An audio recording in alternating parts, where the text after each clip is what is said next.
এই গল্পটা শুরু হয় একজন ইরাক হান্টার যার নাম ছিল সাংজিন ও। তাকে পৃথিবীর সব থেকে দুর্বল হান্টারও বলা যেতে পারে এবং তার দুর্বলতার জন্য সবাই তাকে নিয়ে অনেক বেশি মজা করত। কিন্তু জিনও তাদের কথায় খুব একটা বেশি কর্ণপাত করতো না, কারণ বাবা মারা যাবার পরে ও একাই ওর মায়ের চিকিৎসার খরচ, বোনের লেখাপড়ার খরচ বহন করত। তাই সব থেকে দুর্বল হান্টার হওয়ার পরে ও প্রতিদিন নিজের জীবনকে মৃত্যু ঝুঁকির মধ্যে ফেলে যাতে করে সে অল্প কিছু অর্থ উপার্জন করতে পারে। কিন্তু একদিন যখন সবাই ডানজানে ওকে একা মরার জন্য ফেলে রেখে যায়, ওর হান্টার পাওয়ার তখন দ্বিতীয়বারের মতো জাগ্রত হয় আর ও দুনিয়ার একজন একমাত্র হান্টারে পরিণত হয় যে কিনা নিজের র্যাঙ্ক বাড়াতে পারে। কাহিনী শুরু হয় আরও 3 বছর আগে, যখন কিনা আমরা দেখতে পারি অনেকগুলো দানব যেগুলো পিঁপড়ারূপী ছিল তাদের সাথে অনেকগুলো মানুষ ফাইট করতেছে। মানে তাদের মধ্যে ছিল দানব এবং কিছু হান্টার যারা একে অপরের সাথে লড়াই করতেছিল।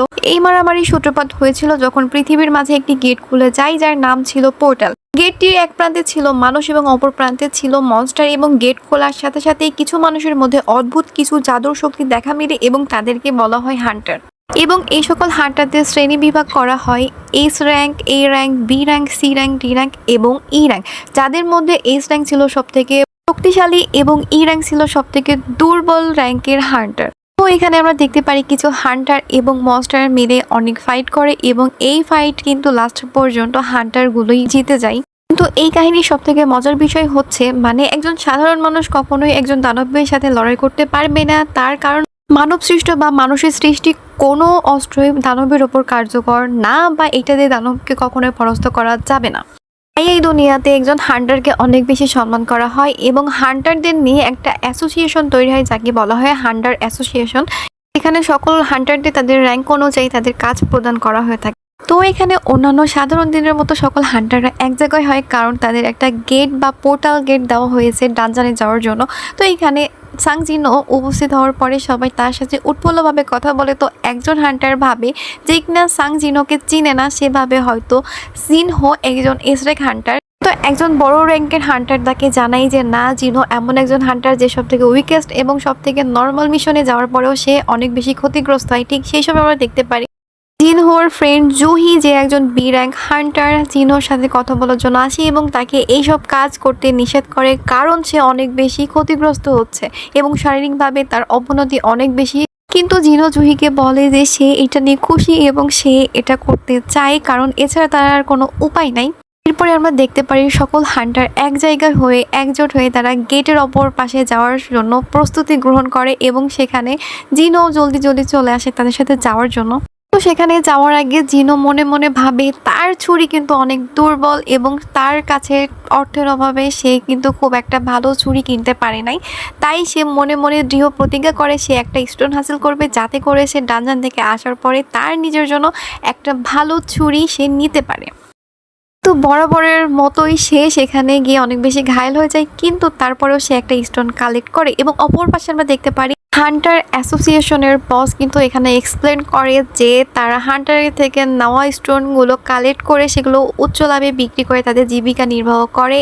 এবং অপর পাশে আমরা দেখতে পারি কিন্তু সাংজিন ও একজন দানবের সাথে যুদ্ধ করাকালীন তার ছুরিটা ভেঙে যায়, এবং এই ছুরিটা ভাঙার কারণ হচ্ছে এটা ছিল সব থেকে কম মূল্যের এবং সব থেকে দুর্বল একটা ছুরি, এবং সেই সুযোগে দানব কিন্তু তাকে অনেক বেশি ক্ষতিগ্রস্ত করে শারীরিকভাবে। এবং সেই সময় তাকে সাহায্য করার জন্য তারই একজন হান্টার বন্ধু যে ছিল ডি র্যাঙ্ক হান্টার তাকে এসে সাহায্য করে এবং দানবটাকে মেরে ফেলে। সে জিনহোর ফ্রেন্ডকে বলে তাকে যেন দ্রুত হিল করে দেয় তার সুপার পাওয়ারের মাধ্যমে।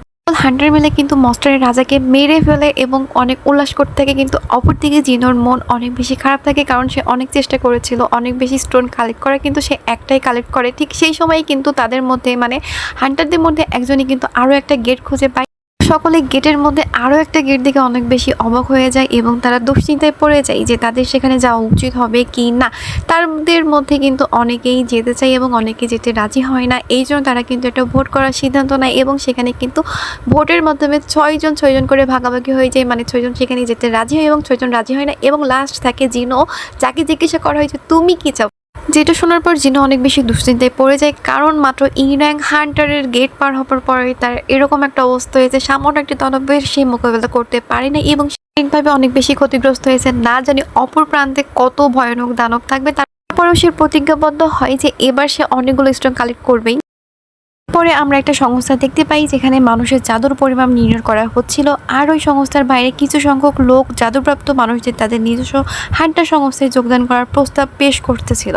এবং এরপরে আমরা দেখতে পারি সেই লোকগুলো তাদের বস অর্থাৎ মিস্টার সোইকে ফোন দিয়ে জানাচ্ছিল যে কতজন হান্টার তাদের অ্যাসোসিয়েশনে যোগ দেওয়ার জন্য রাজি হয়েছে, এবং এতে কিন্তু সে অনেক বেশি খুশি হয়।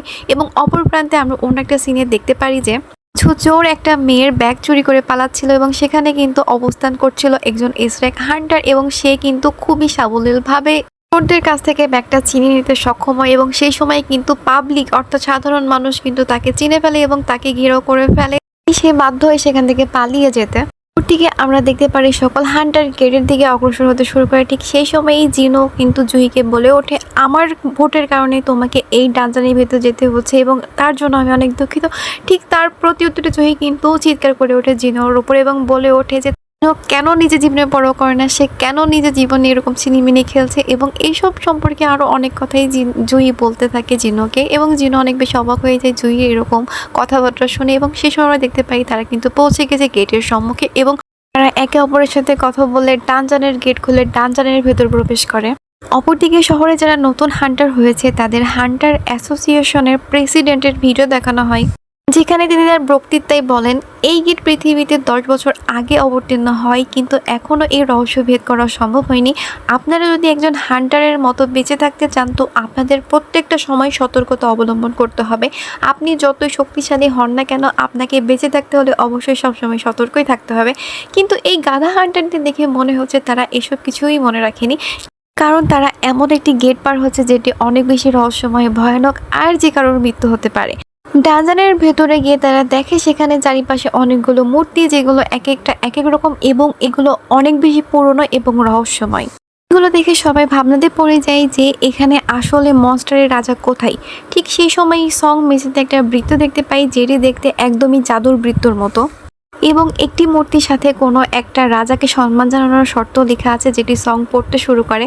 প্রথম শর্ত ছিল স্রষ্টার পূজা করা, দ্বিতীয় ছিল স্রষ্টার প্রশংসা করা, এবং তৃতীয় শর্ত ছিল স্রষ্টাকে বিশ্বাস করা। তখনই জিনো লক্ষ্য করে সব থেকে বড় মূর্তিটির চোখ নড়ছে, এবং সে এখন তাদেরকেই দেখছে। আর যারা এই শর্তগুলো মানতে পারবে না তারা এই জায়গা থেকে কখনোই বের হতে পারবে না। এটুকু পড়ার পরে পোর্টালের দ্বিতীয় দরজা হুট করে একাই বন্ধ হয়ে যায়, যাতে সবাই অনেক বেশি ভয় পেয়ে যায়। আর একজন হান্টার বলতে শুরু করে তার কিচ্ছু লাগবে না, সে শুধু বাইরে যেতে চায়। এই সময়টাতে একটা মূর্তি তার হাতে থাকা অস্ত্র দিয়ে হান্টারটাকে মেরে ধুলোয় মিশিয়ে ফেলে, যেটা দেখে সব হান্টার ভয়ে চিৎকার করতে শুরু করে।